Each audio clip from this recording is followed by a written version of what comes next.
जिस तरीके दे नाल एक बच्ची नाल धक्केशाही हुई, जुल्म होया, तो अत्याचार होया, उन्हें एक बारी फिर 1984 वाला सारा दौर अखां दे सामने लिया के खड़ा कर दिता। उस बच्ची नूं जिहदा प्यो पैरालाइज होया होया, जिन्हों वो सेवा संभालण लई जदों भी आउंदी आ, घर विच उहनूं वड़न नहीं दिता जांदा, उहनूं तंग करदे, उहदे रिश्तेदारां दा लहू पींदे आ। और पिछले 2-3 महीनों तो जो दुर्गति अज मीडिया दे विच सारे दिन ते चर्चा चलती रही है इस परिवार की हुई है, जिवें पुलिस का रवैया रहा, वो सारे कासे दे उत्ते भी बड़ा अफसोस है। बेशक दोषियों के उत्ते पुलिस ने काफ़ी शिकंजा कसिया, गिरफ्तारियां भी होईयां, पर हाहाकार मची पई आ, क्योंकि ये सारा कस जिहड़ा है जदों देखिया जिन्हें भी उहनूं ये लग्या कि जो सिखां नाल साडे नाल 1984 च जिवें होया सी इह उवें दी गल, जिवें निर्भया वारी सारा भारत एकजुट ते एकमुठ होके पार्लीमेंट नूं घराओ करो जी, इंडिया गेट का घराओ करो जी, चक दिओ पट्टे, बहुत कुछ उदों होया। पर अज इस बच्ची दे बारे किसी नैशनल मीडिया ते सारा दिन खबर नहीं चली। अज केजरीवाल ने अखबारां च मीडिया च एक इंटरव्यू ट्रिब्यून च छपी आ, उहदे विच उहने इह गल आखी आ बई जी जिहड़ा यह मसला हैगा नशियां वाला ते सैक्रेलाइज वाला जिहड़ा है, ये तां मीडिया दे विच ही आ।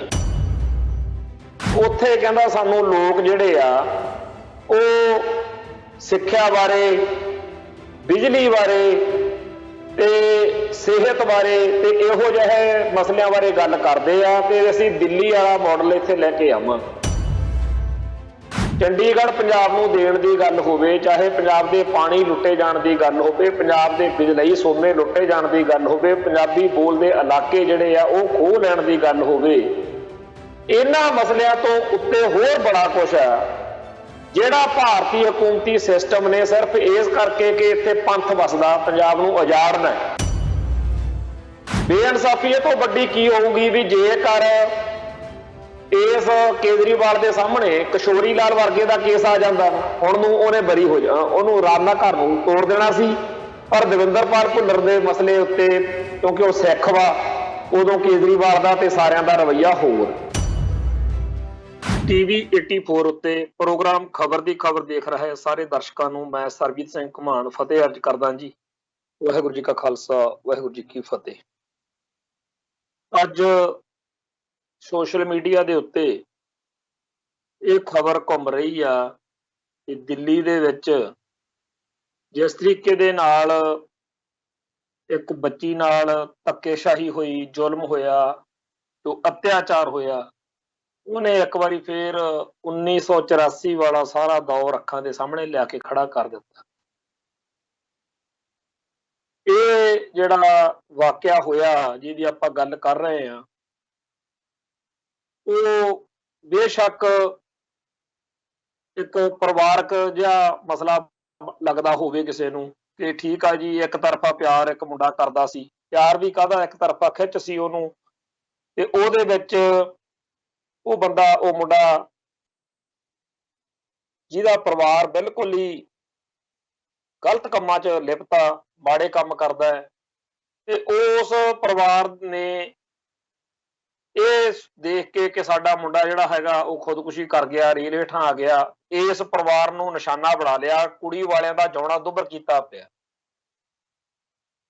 ਉਸ ਬੱਚੀ ਨੂੰ ਜਿਹਦਾ ਪਿਓ ਪੈਰਾਲਾਈਜ਼ ਹੋਇਆ ਹੋਇਆ, ਜਿਹਨੂੰ ਉਹ ਸੇਵਾ ਸੰਭਾਲਣ ਲਈ ਜਦੋਂ ਵੀ ਆਉਂਦੀ ਆ, ਘਰ ਵਿੱਚ ਉਹਨੂੰ ਵੜਨ ਨਹੀਂ ਦਿੱਤਾ ਜਾਂਦਾ, ਉਹਨੂੰ ਤੰਗ ਕਰਦੇ, ਉਹਦੇ ਰਿਸ਼ਤੇਦਾਰਾਂ ਦਾ ਲਹੂ ਪੀਂਦੇ ਆ। ਔਰ ਪਿਛਲੇ 2-3 ਮਹੀਨਿਆਂ ਤੋਂ ਜੋ ਦੁਰਗਤੀ ਅੱਜ ਮੀਡੀਆ ਦੇ ਵਿੱਚ ਸਾਰੇ ਦਿਨ ਤੇ ਚਰਚਾ ਚੱਲਦੀ ਰਹੀ ਹੈ ਇਸ ਪਰਿਵਾਰ ਦੀ ਹੋਈ ਆ, ਜਿਵੇਂ ਪੁਲਿਸ ਦਾ ਰਵੱਈਆ ਰਿਹਾ, ਉਹ ਸਾਰੇ ਕਾਸੇ ਦੇ ਉੱਤੇ ਵੀ ਬੜਾ ਅਫਸੋਸ ਹੈ। ਪਰ ਜੋ ਮੰਦਭਾਗੀ ਗੱਲ 26 ਜਨਵਰੀ ਵਾਲੇ ਦਿਨ ਜਾਂ ਇਹਨਾਂ ਦਿਨਾਂ 'ਚ ਵਾਪਰੀ ਹੈ, ਜਿਹਦੀਆਂ ਵੀਡੀਓਜ਼ ਦੇਖ ਕੇ ਹੁਣ ਇੱਕ ਧਾਜ ਹੀ ਨਿਕਲਦੀ ਆ, ਇਹ ਤੈਂ ਕਿ ਦਰਦ ਨਾ ਆਇਆ। ਜਿਵੇਂ ਉਸ ਬੱਚੀ ਨੂੰ ਪਹਿਲਾਂ ਇਹ ਜਨਾਨੀਆਂ ਜਿਹੜੀਆਂ ਨੇ ਉਹ ਚੱਕ ਕੇ ਲਿਆਉਂਦੀਆਂ ਨੇ ਆਟੋ ਦੇ ਵਿੱਚ ਕਿਤੋਂ, ਫਿਰ ਉਹਦੇ ਨਾਲ ਮਾਰ ਕੁੱਟ ਕਰਕੇ ਉਹਦੇ ਵਾਲ ਮੁੰਨ ਕੇ, ਔਰ ਜੋ ਕੁਝ ਹੋਇਆ ਉਹ ਅਸੀਂ ਬਿਆਨ ਵੀ ਨਹੀਂ ਕਰ ਸਕਦੇ। ਬੇਸ਼ੱਕ ਦੋਸ਼ੀਆਂ ਦੇ ਉੱਤੇ ਪੁਲਿਸ ਨੇ ਕਾਫੀ ਸ਼ਿਕੰਜਾ ਕੱਸਿਆ, ਗ੍ਰਿਫਤਾਰੀਆਂ ਵੀ ਹੋਈਆਂ, ਪਰ ਹਾਹਾਕਾਰ ਮੱਚੀ ਪਈ ਆ, ਕਿਉਂਕਿ ਇਹ ਸਾਰਾ ਕਸ ਜਿਹੜਾ ਹੈ ਜਦੋਂ ਦੇਖਿਆ ਜਿਹਨੇ ਵੀ, ਉਹਨੂੰ ਇਹ ਲੱਗਿਆ ਕਿ ਜੋ ਸਿੱਖਾਂ ਨਾਲ ਸਾਡੇ ਨਾਲ 1984 ਚ ਜਿਵੇਂ ਹੋਇਆ ਸੀ ਇਹ ਉਵੇਂ ਦੀ ਗੱਲ ਹੈ। ਦਿੱਲੀ ਸਿੱਖ ਗੁਰਦੁਆਰਾ ਪ੍ਰਬੰਧਕ ਕਮੇਟੀ ਨੂੰ ਜਾਂ ਹੋਰ ਸਿੱਖ ਸੰਸਥਾਵਾਂ ਨੂੰ ਲੋਕਾਂ ਨੇ ਬਹੁਤ ਜ਼ਿਆਦਾ ਇਸ ਗੱਲ ਲਈ ਆਖਿਆ ਵੀ ਭਾਈ ਤੁਹਾਡਾ ਫਰਜ਼ ਬਣਦਾ, ਕਿਉਂਕਿ ਜਦੋਂ ਵੀ ਕਿਸੇ ਨਾਲ ਧੱਕਾ ਹੁੰਦਾ, ਜ਼ੁਲਮ ਹੁੰਦਾ, ਵਧੀਕੀ ਹੁੰਦੀ ਆ, ਉਦੋਂ ਸਿੱਖ ਆਪਾਂ ਤਾਂ ਗੈਰਾਂ ਲਈ ਹਾਂ ਦਾ ਨਾਅਰਾ ਮਾਰਦੇ ਆ ਵੀ ਇਹ ਤਾਂ ਫੇਰ ਜਿਹੜਾ ਹੈਗਾ ਆਪਣੇ ਨਾਲ ਸੰਬੰਧਿਤ ਗੱਲ ਵਾਪਰ ਗਈ। ਸੋ ਅੱਜ ਜਦੋਂ ਇਹ ਵੀਡੀਓਜ਼ ਜਿਹੜੀਆਂ ਨੇ ਸੋਸ਼ਲ ਮੀਡੀਆ ਦੇ ਉੱਤੇ ਵਾਇਰਲ ਹੋਈਆਂ ਨੇ, ਤਾਂ ਜਿੰਨੀਆਂ ਵੀ ਸਮਾਜ ਦੀਆਂ ਸਤਿਕਾਰਤ ਸ਼ਖਸੀਅਤਾਂ ਨੇ ਉਹਨਾਂ ਨੇ ਆਪੋ ਆਪ ਦਾ ਦਰਦ ਬਿਆਨ ਕੀਤਾ।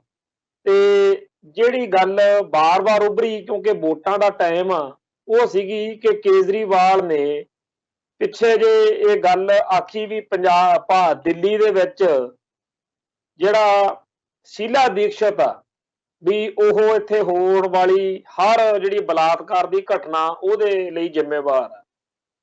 ਇਹੋ ਜਿਹੀ ਕਮਜ਼ੋਰ ਮੁੱਖ ਮੰਤਰੀ ਦਿੱਲੀ ਨੂੰ ਨਹੀਂ ਚਾਹੀਦੀ। ਇਹੋ ਜਿਹੀ ਹੈਲਪਲੈਸ ਸੀਐਮ ਜਿਹੜੀ ਕਵੇ ਕਿ ਦਿੱਲੀ ਪੁਲਿਸ ਜਿਹੜੀ ਆ ਮੇਰੇ ਕੰਟਰੋਲ 'ਚ ਨਹੀਂ ਹੈ, ਉਹ ਮੈਨੂੰ ਨਹੀਂ ਚਾਹੀਦੀ, ਉਹ ਸਾਨੂੰ ਨਹੀਂ ਚਾਹੀਦੀ। ਇਹ ਟਵੀਟ ਜਦੋਂ ਰੇਪ ਦੀਆਂ ਵਾਰਦਾਤਾਂ ਹੋਈਆਂ ਉਦੋਂ ਕੇਜਰੀਵਾਲ ਨੇ ਕੀਤੀ। ਇਸ ਟਵੀਟ ਨੂੰ ਅੱਜ ਚੇਤੇ ਤਾਂ ਕੀਤਾ ਜਾ ਰਿਹਾ ਕਿ ਜਦੋਂ ਅਸੀਂ ਪ੍ਰੋਫੈਸਰ ਦਵਿੰਦਰਪਾਲ ਸਿੰਘ ਭੁੱਲਰ ਦਾ ਮਸਲਾ ਜਾਂ ਕੋਈ ਹੋਰ ਮਸਲਾ ਚੱਕਦੇ ਆ, ਜਾਂ ਅੱਜ ਆਹ ਜਿਹੜਾ ਬਹੁਤ ਹੀ ਹੌਲਨਾਕ ਘਟਨਾ ਜਿਹੜੀ ਆ ਉਹਦੇ ਬਾਰੇ, ਉਹਦੇ ਤੱਥਾਂ ਬਾਰੇ ਗੱਲ ਕਰਨ ਲੱਗਿਆਂ ਕਾਲਜਾ ਕੰਬਦਾ, ਦਿਲ ਰੋਂਦਾ, ਜ਼ੁਬਾਨ ਸਾਥ ਨਹੀਂ ਦਿੰਦੀ। ਜੋ ਕੁਛ ਉਸ ਬੱਚੀ ਨਾਲ ਵਾਪਰਿਆ ਬਹੁਤ ਜ਼ਿਆਦਾ ਦਰਦਨਾਕ ਆ ਔਰ ਸ਼ਰਮਨਾਕ ਆ ਕਿ ਮੁਲਕ ਦੀ ਰਾਜਧਾਨੀ ਆ ਤੇ 1984 ਮੌਕੇ ਤਾਂ ਇਸ ਤਰੀਕੇ ਨਾਲ ਵੀਡੀਓਜ਼ ਨਹੀਂ ਬਣੀਆਂ, ਇਹਦੇ ਨਾਲੋਂ ਵੀ ਮਾੜਾ ਉਦੋਂ ਕਹਿੰਦੇ ਆ ਵਾਪਰੇ। ਤੇ ਅੱਜ ਜਦੋਂ ਕੇਜਰੀਵਾਲ ਦੀ ਪੰਜਾਬ ਦੇ ਵਿੱਚ ਪੂਰੀ ਇੱਥੇ ਗੱਲ ਹੈਗੀ ਆ ਕਿ ਜੀ ਸਾਨੂੰ ਇੱਕ ਮੌਕਾ ਦਿਓ, ਅਸੀਂ ਦਿੱਲੀ ਮਾਡਲ ਲੈ ਕੇ ਆਉਣਾ। ਜਿਹੜੇ ਦਿੱਲੀ ਮਾਡਲ ਦੀਆਂ ਗੱਲਾਂ ਕਰਦੇ ਆ ਉਹਦੇ ਵਿੱਚ ਜਦੋਂ ਅਸੀਂ ਗੱਲ ਦੇਖਦੇ ਆ ਕਿ ਹਰ ਵਾਰੀ ਕਹਿ ਦਿੱਤਾ ਜਾਂਦਾ ਹੈ ਕੇਜਰੀਵਾਲ ਵੱਲੋਂ ਕਿ ਜੀ ਪੁਲਿਸ ਮੇਰੇ ਅਧਿਕਾਰ 'ਚ ਨਹੀਂ ਹੈ, ਮੁੱਖ ਮੰਤਰੀ ਦੇ, ਦਿੱਲੀ ਸਰਕਾਰ ਦੇ ਅਧਿਕਾਰ 'ਚ ਨਹੀਂ ਹੈ।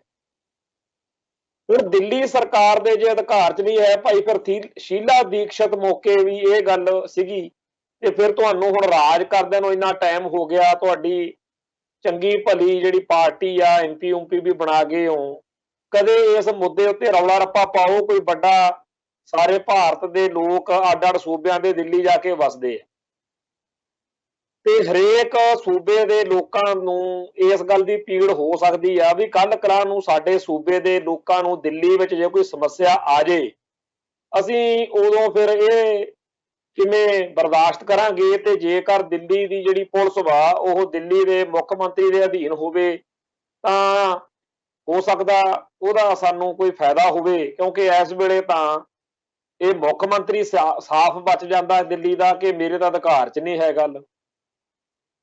ਸੋ ਸਾਰੇ ਭਾਰਤ ਵਿੱਚੋਂ ਵੀ ਹਮਾਇਤ ਮਿਲੂ।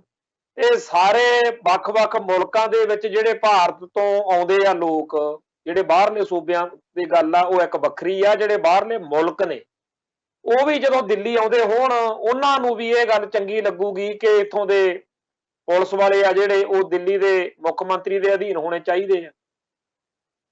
ਸੋ ਇਹ ਜਿਹੜੀ ਗੱਲ ਆ ਇਹਨੂੰ ਸਾਰਿਆਂ ਪਾਸਿਆਂ ਤੋਂ ਹਮਾਇਤ ਮਿਲਣੀ ਸੀ ਤੇ ਕੇਜਰੀਵਾਲ ਹੁਣਾਂ ਨੂੰ ਬੜੀ ਤਕਲੀਫ ਸੀ, ਉਹਨਾਂ ਨੂੰ ਗੱਲ ਦੀ ਸਮਝ ਲੱਗ ਚੁੱਕੀ ਸੀ। ਆਪਾਂ ਨੂੰ ਸਾਰਿਆਂ ਨੂੰ ਇਹ ਗੱਲ ਚੇਤੇ ਹੋਣੀ ਚਾਹੀਦੀ ਆ ਕਿ ਜਦੋਂ ਦਿੱਲੀ ਦੇ ਵਿੱਚ ਇੱਕ ਨਿਰਭਇਆ ਰੇਪ ਹੋਇਆ ਸੀ, ਜਦੋਂ ਬੱਸ ਦੇ ਵਿੱਚ 2012-13 ਦੀ ਗੱਲ ਆ, ਉਹ 13 ਦੀ, ਜਦੋਂ ਬੱਸ ਦੇ ਵਿੱਚ ਇੱਕ ਬੱਚੀ ਜਿਹੜੀ ਸੀ ਉਹਦੇ ਨਾਲ ਬਦਮਾਸ਼ਾਂ ਨੇ ਮਾੜਾ ਕਰਮ ਕੀਤਾ ਔਰ ਬਹੁਤ ਜ਼ਿਆਦਾ ਭੈੜੇ ਤਰੀਕੇ ਨਾਲ ਉਹਦੇ ਨਾਲ ਦੁਰਵਿਵਹਾਰ ਕੀਤਾ ਗਿਆ ਸੀ ਔਰ ਬਾਅਦ ਵਿੱਚ ਉਹ ਬੱਚੀ ਦੀ ਡੈਥ ਹੋ ਗਈ ਸੀ, ਮੌਤ ਹੋ ਗਈ ਸੀ। ਉਹ ਜਿਹੜੀ ਗੱਲ ਵਾਪਰੀ ਉਦੋਂ ਇੱਕ ਬਹੁਤ ਵੱਡਾ ਲੋਕਾਂ 'ਚ ਰੋਹ ਜਿਹੜਾ ਸੀ ਉਹ ਖੜਾ ਹੋਇਆ। ਉਹਦੇ ਵਿੱਚੋਂ ਹੀ ਆਮ ਆਦਮੀ ਪਾਰਟੀ ਦਾ, ਕੇਜਰੀਵਾਲ ਵਾਲੀ ਪਾਰਟੀ ਦਾ ਬੀਜ ਜਿਹੜਾ ਸੀ ਉਦੋਂ ਬੀਜਿਆ ਗਿਆ ਸੀ, ਕਿਉਂਕਿ ਲੋਕਾਂ ਦੇ ਵਿੱਚ ਰੋਹ ਸੀ। ਉਸ ਤੋਂ ਬਾਅਦ ਵਿੱਚ ਫਿਰ ਅੰਨਾ ਹਜ਼ਾਰੇ ਵਾਲਾ ਅੰਦੋਲਨ। ਸੋ ਕੁੱਲ ਮਿਲਾ ਕੇ ਕੇਜਰੀਵਾਲ ਦੀ ਪਾਰਟੀ ਹੈ ਜਿਹੜੀ ਆਮ ਆਦਮੀ ਪਾਰਟੀ ਆ, ਇਹ ਇਹੋ ਜਿਹੇ ਸਮਾਜਿਕ ਬੁਰਾਈਆਂ ਬਾਰੇ ਜਾਂ ਹੋਰ ਇਹੋ ਜਿਹੇ ਮਸਲਿਆਂ ਬਾਰੇ ਜਾਂ ਰਾਜਨੀਤੀ ਦੇ ਰਾਹੀਂ ਕਿਵੇਂ ਮਨੁੱਖਤਾ ਦੀ, ਪੰਜਾਬ ਦੀ, ਭਾਰਤ ਦੀ, ਲੋਕਾਂ ਦੀ ਅਸੀਂ ਸੇਵਾ ਕਰਨੀ ਹੈ, ਇਹੋ ਜਿਹੀਆਂ ਗੱਲਾਂ ਕਰ ਕਰਾ ਕੇ ਇਹ ਲੋਕ ਸਰਗਰਮ ਨੇ। ਸੱਤਾ ਵੀ ਲੈਂਦੇ ਆ, MP MLA ਵੀ ਬਣਦੇ ਆ। ਇਸ ਵਾਰ ਇਹ ਚਾਹੁੰਦੇ ਵੀ ਆ ਕਿ ਅਸੀਂ ਪੰਜਾਬ ਦੇ ਵਿੱਚ ਸਾਨੂੰ ਇੱਕ ਮੌਕਾ ਦਿਓ ਜੀ। ਕਾਂਗਰਸ ਵਾਲੇ ਬੜੇ ਮਾੜੇ ਆ, ਬਾਦਲ ਵਾਲੇ ਬੜੇ ਮਾੜੇ ਆ, ਉਹਨਾਂ ਦਾ ਸਾਨੂੰ ਪਤਾ ਵੀ ਉਹ ਵਾਕਈ ਮਾੜੇ ਆ, ਪਰ ਆਮ ਆਦਮੀ ਪਾਰਟੀ ਦਾ ਜਿਹੜਾ ਕਿਰਦਾਰ ਸਾਡੇ ਸਾਹਮਣੇ ਆ ਰਿਹਾ, ਉਹਦੇ ਵਿੱਚ ਦੋ ਬੜੇ ਅਹਿਮ ਮੁੱਦੇ ਆ ਪੰਜਾਬ ਦੇ, ਇੱਕ ਨਸ਼ਿਆਂ ਦਾ ਤੇ ਇੱਕ ਬੇਅਦਬੀ ਦਾ। ਅੱਜ ਕੇਜਰੀਵਾਲ ਨੇ ਅਖਬਾਰਾਂ 'ਚ, ਮੀਡੀਆ 'ਚ ਇੱਕ ਇੰਟਰਵਿਊ ਟ੍ਰਿਬਿਊਨ 'ਚ ਛਪੀ ਆ, ਉਹਦੇ ਵਿੱਚ ਉਹਨੇ ਇਹ ਗੱਲ ਆਖੀ ਆ ਬਈ ਜੀ ਜਿਹੜਾ ਇਹ ਮਸਲਾ ਹੈਗਾ ਨਸ਼ਿਆਂ ਵਾਲਾ ਤੇ ਸੈਕਰੇਲਾਈਜ਼ ਵਾਲਾ ਜਿਹੜਾ ਹੈ, ਇਹ ਤਾਂ ਮੀਡੀਆ ਦੇ ਵਿੱਚ ਹੀ ਆ, ਤੇ ਆਮ ਜਦੋਂ ਅਸੀਂ ਜਾਂਦੇ ਆ ਉੱਥੇ ਕਹਿੰਦਾ ਸਾਨੂੰ ਲੋਕ ਜਿਹੜੇ ਆ ਉਹ ਸਿੱਖਿਆ ਬਾਰੇ, ਬਿਜਲੀ ਬਾਰੇ ਤੇ ਸਿਹਤ ਬਾਰੇ ਤੇ ਇਹੋ ਜਿਹੇ ਮਸਲਿਆਂ ਬਾਰੇ ਗੱਲ ਕਰਦੇ ਆ, ਤੇ ਅਸੀਂ ਦਿੱਲੀ ਵਾਲਾ ਮਾਡਲ ਇੱਥੇ ਲੈ ਕੇ ਆਵਾਂ। ਹੁਣ ਜਿਹੜਾ ਇਹ ਮੁੱਦਾ ਉਹ ਕਹਿ ਰਿਹਾ ਵੀ ਬੇਅਦਬੀ ਅਤੇ ਨਸ਼ਿਆਂ ਦਾ ਕੋਈ ਬਹੁਤਾ ਜ਼ਿਆਦਾ ਅਹਿਮੀਅਤ ਨਹੀਂ ਰੱਖਦਾ, ਅਸਲ ਵਿੱਚ ਤਾਂ ਪੰਜਾਬ ਦੇ ਵਿੱਚ 1950 ਤੋਂ ਜਾਂ 1947 ਤੋਂ ਜੋ ਕੁਝ ਮੁਲਕ ਨੇ ਕੀਤਾ, ਦਿੱਲੀ ਨੇ ਕੀਤਾ, ਉਹਦੇ ਵਿੱਚ ਖਾਲਿਸਤਾਨ ਤੱਕ ਗੱਲ ਐਵੇਂ ਨਹੀਂ ਆ ਗਈ। ਮੁੱਦੇ ਤਾਂ ਉਹ ਨੇ, ਪਰ ਕੇਜਰੀਵਾਲ ਕਹਿੰਦਾ ਜੀ ਮੈਨੂੰ ਤਾਂ ਲੋਕ ਕਹਿੰਦੇ ਆ ਵੀ ਸਾਨੂੰ ਚੰਗੀ ਸਿਹਤ ਦੇ ਦਿਓ ਜੀ, ਚੰਗੀ ਵਿੱਦਿਆ ਦੇ ਦਿਓ ਜੀ, ਬਿਜਲੀ ਦਾ ਕਰ ਦਿਓ ਜੀ, 1000 ਰੁਪਇਆ ਮਹੀਨਾ ਜਨਾਨੀਆਂ ਨੂੰ ਦੇ ਦਿਓ ਜੀ, ਇਦਾਂ ਦੀਆਂ ਗੱਲਾਂ ਉਹ ਕਰ। ਹੁਣ ਜੇਕਰ ਭਾਰਤ ਦੇ ਬਾਕੀ ਸੂਬਿਆਂ ਨਾਲੋਂ ਪੰਜਾਬ ਉੱਤੇ ਨਜ਼ਰ ਮਾਰੀਏ ਤਾਂ ਪੰਜਾਬ ਦੇ ਪਿੰਡਾਂ ਵਿੱਚੋਂ ਅੱਜ ਵੀ ਬਹੁਤੇ ਲੋਕ ਜਿਹੜੇ ਨੇ ਉਹ ਕੈਨੇਡਾ, ਅਮਰੀਕਾ ਜਾਂ ਹੋਰਨਾਂ ਮੁਲਕਾਂ 'ਚ ਬੜੀ ਮੌਜ ਨਾਲ ਜਾ ਸਕਦੇ ਆ, ਜਿੱਥੇ ਜਿਹੜੀਆਂ ਸਹੂਲਤਾਂ ਦੇਣ ਦੀ ਗੱਲ ਇਹ ਕਰਦਾ ਹੈ ਕੇਜਰੀਵਾਲ, ਦਿੱਲੀ ਮਾਡਲ, ਵੀ ਅਸੀਂ ਜੀ ਇੱਥੇ ਸਿਹਤ ਦੀਆਂ ਸਹੂਲਤਾਂ ਦਿਆਂਗੇ, ਅਸੀਂ ਬਿਜਲੀ ਦੀ, ਅਸੀਂ ਵਿੱਦਿਆ ਦੀ। ਇਹ ਤਾਂ ਫਿਰ ਉਹਨਾਂ ਮੁਲਕਾਂ 'ਚ ਜਾ ਕੇ ਬੜੀਆਂ ਸੌਖੀਆਂ ਲਈਆਂ ਜਾ ਸਕਦੀਆਂ ਨੇ, ਬੜੀਆਂ ਸੌਖੀਆਂ ਲੈ ਸਕਦੇ, ਤੇ ਉੱਥੇ ਜਾ ਕੇ ਸਗੋਂ ਤੇ ਹੋਰ ਬੜਾ ਕੁਝ ਵੀ ਹਾਸਲ ਹੋ ਸਕਦਾ ਜਿੰਨਾ ਮੁਲਕਾਂ ਦੇ ਵਿੱਚ ਇਹ ਸਾਰਾ ਕੁਝ ਪਹਿਲਾਂ ਹੀ ਹੈ।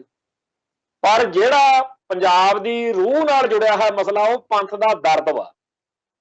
ਬੇਅਦਬੀਆਂ ਤੋਂ ਲੈ ਕੇ ਇਸ ਤੋਂ ਪਿੱਛੇ ਹਜ਼ਾਰਾਂ ਹੀ ਇਹੋ ਜਿਹੇ ਮੁੱਦੇ ਨੇ ਜਿਹੜੇ ਧਰਮ ਯੁੱਧ ਮੋਰਚੇ ਮੌਕੇ ਵੀ ਉੱਭਰੇ, ਜਿਹੜੇ ਐਮਰਜੈਂਸੀ ਮੌਕੇ ਵੀ ਉੱਭਰੇ, ਜਿਹੜੇ ਪੰਜਾਬੀ ਸੂਬਾ ਬਣਾਉਣ ਮੌਕੇ ਵੀ ਉੱਭਰੇ।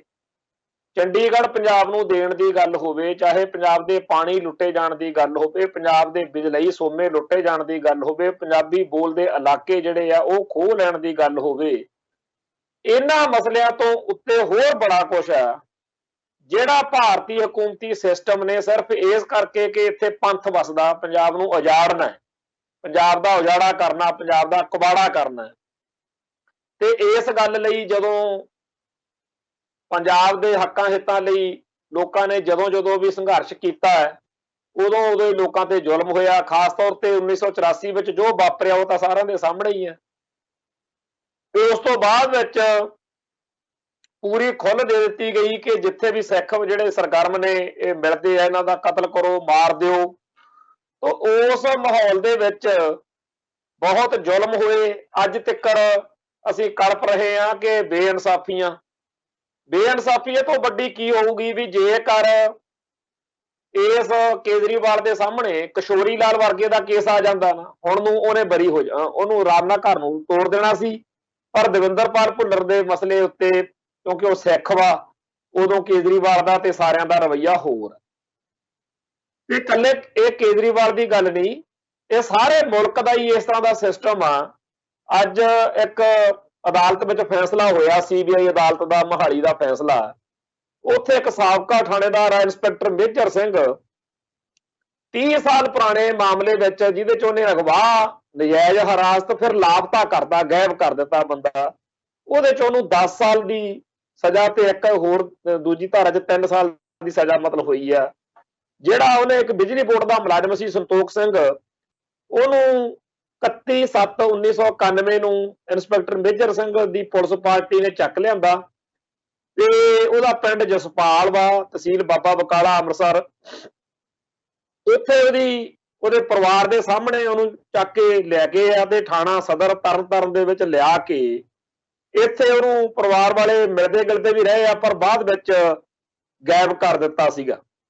ਇਸ ਮਾਮਲੇ ਦੇ ਵਿੱਚ ਲੰਮਾ ਅਰਸਾ 30 ਸਾਲ ਜਾਣੀ ਕਿ ਪੂਰਾ ਇਨਸਾਫ ਹੋਣ ਤੋਂ, ਕਾਨੂੰਨੀ ਚਾਰਾਜੋਈ ਤੋਂ ਜਿਵੇਂ ਇੱਥੇ ਰੋਕਦੀ ਆ ਪੁਲਿਸ ਉਵੇਂ ਰੋਕਿਆ ਗਿਆ।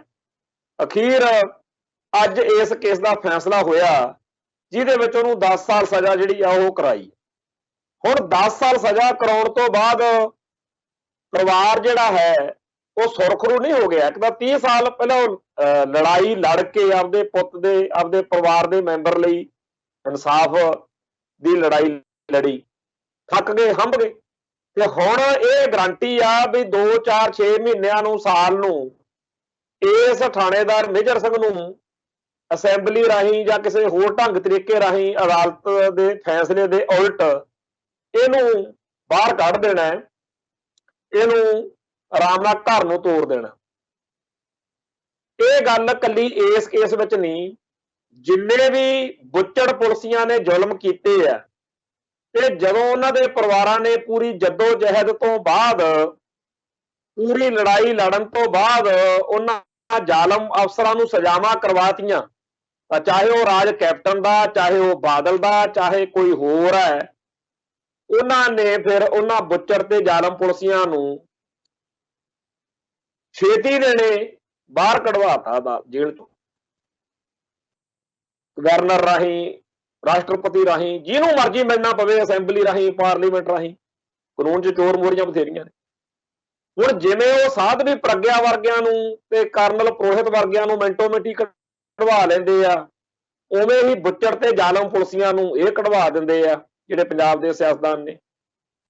ਪਰ ਇਹਦੇ ਬਜਾਏ ਜਿਹੜੇ ਪੰਥਕ ਸੋਚ ਵਾਲੇ ਗੁਰਸਿੱਖ ਪਿਆਰੇ ਆ, ਜਿਨ੍ਹਾਂ ਤੇ ਝੂਠੇ ਦੋਸ਼ਾਂ ਦੇ ਵਿੱਚ ਉਹਨਾਂ ਨੂੰ ਸਜ਼ਾਵਾਂ ਕਰਾਈਆਂ ਗਈਆਂ ਨੇ, ਉਹਨਾਂ ਨੂੰ ਬਣਦੀ ਸਜ਼ਾ ਭੁਗਤਣ ਤੋਂ ਬਾਅਦ ਵੀ ਰਿਹਾ ਨਹੀਂ ਕੀਤਾ ਜਾਂਦਾ। ਇਹ ਡਿਸਕ੍ਰਿਮੀਨੇਸ਼ਨ, ਇਹ ਬੇਇਨਸਾਫੀ, ਇਹ ਵਿਤਕਰਾ ਜਿਹੜਾ ਹੈ, ਇਹ ਸਿੱਖਾਂ ਨਾਲ ਹੁੰਦਾ। ਅੱਜ ਵੀ ਜਦੋਂ ਦਿੱਲੀ ਦੇ ਵਿੱਚ ਇਸ ਲੜਕੀ ਵਾਲਾ, ਬੱਚੀ ਵਾਲਾ ਮਾਮਲਾ ਉੱਭਰਿਆ, ਤਾਂ ਸਭ ਨੇ ਇਹੀ ਕਿਹਾ ਵੀ ਉਹ ਜੇਕਰ ਕੁੜੀ ਹਿੰਦੂਆਂ ਦੀ ਹੁੰਦੀ, ਜਿਵੇਂ ਨਿਰਭਇਆ ਵਾਰੀ ਸਾਰਾ ਭਾਰਤ ਇਕਜੁੱਟ ਤੇ ਇਕਮੁੱਠ ਹੋ ਕੇ ਪਾਰਲੀਮੈਂਟ ਨੂੰ ਘਰਾਓ ਕਰੋ ਜੀ, ਇੰਡੀਆ ਗੇਟ ਦਾ ਘਰਾਓ ਕਰੋ ਜੀ, ਚੱਕ ਦਿਓ ਫੱਟੇ, ਬਹੁਤ ਕੁਝ ਉਦੋਂ ਹੋਇਆ। ਪਰ ਅੱਜ ਇਸ ਬੱਚੀ ਦੇ ਬਾਰੇ ਕਿਸੇ ਨੈਸ਼ਨਲ ਮੀਡੀਆ ਤੇ ਸਾਰਾ ਦਿਨ ਖਬਰ ਨਹੀਂ ਚੱਲੀ। ਨੈਸ਼ਨਲ ਮੀਡੀਆ ਜਿਹੜਾ ਹੈ, ਜਿਹੜੇ ਟੈਲੀਵਿਜ਼ਨ ਚੈਨਲ ਨੇ, ਉਹਨਾਂ ਨੂੰ ਇਸ ਦਰਿੰਦਗੀ ਦਾ, ਇਸ ਵਹਿਸ਼ੀਪੁਣੇ ਦਾ, ਜੋ ਕੁਝ ਉਸ ਬੱਚੀ ਨਾਲ ਹੋਇਆ, ਉਹਦੀਆਂ ਵੀਡੀਓਜ਼ ਦੇਖ ਕੇ ਤਾਂ ਲੋਕ ਧਾਹਾਂ ਮਾਰਦੇ। ਇੱਥੇ ਆਲੇ ਦੁਆਲੇ ਜਿਹਨੇ ਵੀ ਦੇਖਿਆ, ਫੋਨ ਦੇ ਉੱਤੇ ਗੱਲ ਕੀਤੀ, ਮਤਲਬ ਹਰੇਕ ਬੰਦਾ ਜਿਹੜਾ ਹੈ ਉਹ ਦੇਖ ਨਹੀਂ ਸਕਦਾ ਹੈਗਾ ਏਡੀ ਘਿਨਾਉਣੀ ਤੇ ਘਟੀਆ ਸ਼ਰਮਨਾਕ ਗੱਲ। ਪਰ ਭਾਰਤ ਦੇ ਮੀਡੀਆ ਲਈ, ਭਾਰਤ ਦੇ ਸਿਆਸਤਦਾਨਾਂ ਲਈ ਇਹ ਕੋਈ ਬਹੁਤੀ ਵੱਡੀ ਗੱਲ ਨਹੀਂ ਸੀ, ਕਿਉਂਕਿ ਮਾਮਲਾ ਜਿਹੜਾ ਸੀ ਉਹ ਕਿਸੇ ਹਿੰਦੂ ਨਾਲ ਨਹੀਂ ਸੀ ਜੁੜਿਆ। ਜੇ ਤਾਂ ਕੋਈ ਸਿੱਖ ਵਾ, ਉਹਨੂੰ ਦੇਖ ਕੇ ਅਦਾਲਤ ਦੇ ਵਿੱਚ ਜੱਜ ਸਜ਼ਾ ਦੇਣ ਨੂੰ ਐ ਚਾਂਭ ਲਿਆ ਫਿਰਦਾ ਹੁੰਦਾ ਵੀ ਮੈਂ ਕਹਿੰਦਾ ਮੌਜਾਂ ਹੀ ਲੱਗੀਆਂ, ਮਸਾਂ ਸਿੱਖ ਕੇ ਆਏ। ਤੇ ਜੇ ਹਿੰਦੂ ਆ, ਉਹਨੂੰ ਕਹਿੰਦੇ ਆ ਜਾਓ ਘਰ ਨੂੰ। ਤੇ ਇਵੇਂ ਇੱਕ ਦੱਖਣ ਭਾਰਤ ਦੇ ਵਿੱਚ ਫਿਲਮ ਬਣਾਈ ਗਈ ਆ, ਜਿਹੜੀ ਇਹਨਾਂ ਦਿਨਾਂ ਦੇ ਵਿੱਚ ਬੜੀ ਚਰਚਾ 'ਚ ਆ। ਉਹਦੇ ਵਿੱਚ ਵੀ ਇਹੀ ਦਿਖਾਇਆ ਗਿਆ ਕਿ ਜਿਹੜੀਆਂ ਭਾਰਤ ਦੀਆਂ ਅਸਲ ਨਿਵਾਸੀ, ਇੱਥੋਂ ਦੀਆਂ ਮੂਲ ਵਾਸੀ ਜਿਹੜੀਆਂ ਬਰਾਦਰੀਆਂ ਨੇ, ਉਹਨਾਂ ਦੇ ਬੰਦਿਆਂ ਨੂੰ ਕਿਵੇਂ ਚੋਰ ਤੇ ਮਾੜੇ ਕਿਰਦਾਰ ਵਾਲੇ ਜਰਾਇਮ ਪੇਸ਼ਾ ਦਿਖਾਉਣ ਦੇ ਲਈ ਕਿਵੇਂ ਉਹਨਾਂ ਤੇ ਝੂਠੇ ਜਿਹੜੇ ਆ ਕੇਸ ਆ ਉਹ ਮੜੇ ਜਾਂਦੇ। ਸੋ ਭਾਰਤ ਦੇ ਵਿੱਚ ਹਿੰਦੂਤਵਾ ਦਾ ਏਜੰਡਾ ਜਿਹੜਾ ਹੈ ਉਹ ਚੱਲਦਾ। ਹਰ ਥਾਂ ਦੇ ਉੱਤੇ ਹਿੰਦੂ ਹਿੱਤ ਨੂੰ ਤਰਜੀਹ ਦਿੱਤੀ ਜਾਂਦੀ ਹੈ। ਕੋਈ ਹਿੰਦੂ ਜਿਹੜਾ ਹੈ ਉਹ ਤਾਂ ਜਨੇਊ ਪਾ ਕੇ ਆਪਦੇ ਧਰਮ 'ਚ ਪਰਪੱਕ ਰਹਿ ਕੇ ਨੌਕਰੀ ਕਰ ਸਕਦਾ, ਪਰ ਸਿੱਖਾਂ ਦੇ ਹਰੇਕ ਮੁੰਡੇ ਨੂੰ ਜੇਕਰ ਕੋਈ ਅੰਮ੍ਰਿਤਧਾਰੀ ਹੋਵੇ, 5 ਬਾਣੀਆਂ ਆਪਣੇ 5 ਕਕਾਰਾਂ ਦਾ ਧਾਰਨੀ ਹੋਵੇ, ਬਾਣੀ ਤੇ ਬਾਣੇ ਵਾਲਾ ਹੋਵੇ, ਉਹਨੂੰ ਇਹੀ ਬਿਪਤਾ ਪਈ ਰਹਿੰਦੀ ਆ ਕਿ ਕਿਤੇ ਮੈਨੂੰ ਪੰਥ ਪਰਸਤ ਸਿੱਖ ਸਮਝ ਨਾ ਲਿਆ ਜਾਵੇ, ਕਿਤੇ ਮੇਰੇ ਤੇ ਕੋਈ ਕਾਰਵਾਈ ਨਾ ਹੋ ਜੇ ਵੀ ਇਹ ਬਹੁਤਾ ਸਿੱਖੀ ਦਾ ਦਰਦ ਜਿਹਾ ਰੱਖਦਾ। ਸੋ ਹਰੇਕ ਬੰਦੇ ਨੂੰ, ਹਰੇਕ ਸਿੱਖ ਨੂੰ ਇਸ ਮੁਲਕ ਵਿੱਚ ਇਨਸਿਕਿਉਰਿਟੀ ਜਿਹੜੀ ਆ, ਅਸੁਰੱਖਿਅਤਾ ਜਿਹੜੀ ਆ ਉਹ ਦਿਖਦੀ। ਤੋ ਇਹਦੇ ਵਿੱਚੋਂ ਹੀ ਪੰਜਾਬ ਦੇ ਵਿੱਚ ਪੰਥਕ ਦਰਦ ਰੱਖਣ ਵਾਲਿਆਂ ਨੂੰ ਖਾਲਿਸਤਾਨ ਦੀ ਗੱਲ ਸੋਚਣੀ ਪੈ ਗਈ ਵੀ ਜੇਕਰ ਅਸੀਂ ਬਚਣਾ ਹੈ, ਜੇ ਅਸੀਂ ਆਪਦੀ ਬੋਲੀ ਨੂੰ, ਆਪਦੇ ਧਰਮ ਨੂੰ, ਆਪਦੇ ਧਰਮ ਸਥਾਨਾਂ ਨੂੰ, ਆਪਦੇ ਸੱਭਿਆਚਾਰ ਨੂੰ, ਆਪਦੀ ਸਿਵਲਾਈਜੇਸ਼ਨ ਨੂੰ ਬਚਾਉਣਾ ਹੈ, ਤਾਂ ਸਾਨੂੰ ਤਾਂ ਫਿਰ ਖਾਲਿਸਤਾਨ ਚਾਹੀਦਾ। ਇਹ ਗੱਲ ਐਵੇਂ ਨਹੀਂ ਆਈ, ਕਿਸੇ ਗੱਲ ਹਵਾ ਚੋਂ ਨਹੀਂ ਆ ਗਈ, ਇਹ ਕਿਸੇ ਕਾਰਨ ਆਈ। ਸਿੱਖ ਤਾਂ ਭਾਰਤ ਨਾਲ ਰਹਿਣ ਲਈ 1947 ਮੌਕੇ ਜੋ ਕੁਝ ਝੱਲਿਆ ਉਹ ਕਹਿਣ ਸੁਣਨ ਤੋਂ ਬਾਅਦ, ਔਰ ਸਿੱਖਾਂ ਦੇ ਛਿੱਤਰ ਫੇਰ ਕੇ ਕੁੱਟ ਕੇ ਜਿੰਨਾ ਟਾਈਮ ਸਿੱਖ ਖਾਲਿਸਤਾਨ ਜਿੰਦਾਬਾਦ ਕਹਿਣ ਨਹੀਂ ਲੱਗੇ, ਉਹਨਾਂ ਟਾਈਮ ਇੰਡੀਆ ਜਿਹੜਾ ਹੈ ਉਹਦੀ ਤਸੱਲੀ ਨਹੀਂ। ਤੇ ਹੁਣ ਕੇਜਰੀਵਾਲ ਹੁਣੀ ਆ ਗਏ ਆ, ਉਹ ਕਹਿੰਦੇ ਜੀ ਅਸੀਂ ਦਿੱਲੀ ਮਾਡਲ ਲਿਆਂਦਾ, ਸਾਤੋਂ ਦਾ ਕਹਿੰਦਾ ਲੋਕ ਕੁਝ ਹੋਰ ਮੰਗਦੇ ਹੀ ਨਹੀਂ, ਸਾਨੂੰ ਤਾਂ ਕਹਿੰਦੇ ਆ ਵੀ ਤੁਸੀਂ ਬਸ ਇੱਥੇ ਵਧੀਆ ਸਿਹਤ ਸਹੂਲਤਾਂ ਦੇ ਦਿਓ, ਬਹੁਤ ਵਧੀਆ ਵਿੱਦਿਆ ਦੇ ਦਿਓ, ਸਾਡਾ ਸਰਜੂ। ਕੀ ਵਾਕਿਆ ਹੀ ਪੰਜਾਬ ਇੰਨਾ ਜ਼ਿਆਦਾ ਗਰਕੇ ਹੋਏ ਲੋਕਾਂ ਦਾ ਧਰਤੀ ਹੈਗੀ ਆ? ਇੱਥੋਂ ਦੇ ਲੋਕ ਆ ਜਿਹੜੇ ਉਹ ਸੂਰਮੇ ਨੇ, ਅਣਖ ਵਾਲੇ ਨੇ। ਇੱਥੋਂ ਦੇ ਲੋਕ ਆ ਜਿਹੜੇ ਉਹ ਧਰਮੀ ਨੇ। ਇੱਥੋਂ ਦੇ ਲੋਕ ਜਿਹੜੇ ਆਪਦੀ ਬੋਲੀ ਨੂੰ, ਆਪਦੇ ਧਰਮ ਨੂੰ, ਆਪਦੇ ਸੱਭਿਆਚਾਰ ਨੂੰ ਪਿਆਰ ਕਰਦੇ ਆ। ਇੱਥੋਂ ਦੇ ਲੋਕ ਹਿੰਦੂਤਵਾ ਦੇ ਏਜੰਡੇ ਨੂੰ ਕਿਉਂ ਪ੍ਰਵਾਨ ਕਰਨਗੇ? ਤੇ ਇੱਥੇ ਇਹ ਗੱਲ ਚੇਤੇ ਰੱਖਣ ਵਾਲੀ ਆ ਕਿ ਪਿਛਲੇ ਦਿਨੀ ਇੱਕ ਹਿੰਦੂ ਰਾਸ਼ਟਰ ਬਣਾਉਣ ਦਾ ਜਿਹੜਾ ਏਜੰਡਾ ਉਹ ਬੜਾ ਵਗਿਆ ਸੀ, ਜਿਹਦੇ ਵਿੱਚ ਕੁਝ ਗ੍ਰਿਫਤਾਰੀਆਂ ਵੀ ਹੋਈਆਂ ਸੀ। ਤੇ ਅੱਜ ਫਿਰ ਉਸ ਗੱਲ ਦੀ ਦੁਬਾਰਾ ਚਰਚਾ ਇਸ ਕਰਕੇ ਛਿੜੀ ਹੋਈ ਹੈ ਕਿ ਪ੍ਰਯਾਗਰਾਜ ਵਿੱਚ ਭਾਰਤ ਨੂੰ ਹਿੰਦੂ ਰਾਸ਼ਟਰ ਐਲਾਨਣ ਦੀ ਮੰਗ ਜਿਹੜੀ ਆ ਉਹ ਫਿਰ ਨਵੇਂ ਸਿਰੋਂ ਕੀਤੀ ਗਈ। ਅੱਜ ਦੇ ਪੰਜਾਬੀ ਟ੍ਰਿਬਿਊਨ ਦੀ ਇਹ ਖਬਰ ਮੈਂ ਸਰੋਤਿਆਂ ਨਾਲ ਸਾਂਝੀ ਕਰਨੀ ਚਾਹੁੰਦਾ ਹੈ ਕਿ ਪ੍ਰਯਾਗਰਾਜ ਵਿੱਚ ਚੱਲ ਰਿਹਾ ਬਾਘ ਮੇਲੇ ਕੀਤੀ ਧਰਮ ਸੰਸਦ ਵਿੱਚ ਸ਼ਾਮਲ ਸੰਤਾਂ ਨੇ ਅੱਜ ਮੰਗ ਕੀਤੀ ਕਿ ਭਾਰਤ ਨੂੰ ਹਿੰਦੂ ਰਾਸ਼ਟਰ ਐਲਾਨ ਦੇਣਾ ਚਾਹੀਦਾ। ਸੁਭਾਸ਼ ਚੰਦਰ ਬੋਸ ਨੂੰ ਦੇਸ਼ ਦਾ ਪਹਿਲਾ ਪ੍ਰਧਾਨ ਮੰਤਰੀ ਐਲਾਨਣਾ ਚਾਹੀਦਾ ਤੇ ਨਾਲ ਹੀ ਧਰਮ ਬਦਲੀਆਂ ਲਈ ਫਾਂਸੀ ਦੀ ਸਜ਼ਾ ਰੱਖਣੀ ਚਾਹੀਦੀ ਤੇ ਇਸ ਨੂੰ ਦੇਸ਼ ਧਰੋਹ ਵਜੋਂ ਲਿਆ ਜਾਣਾ ਚਾਹੀਦਾ।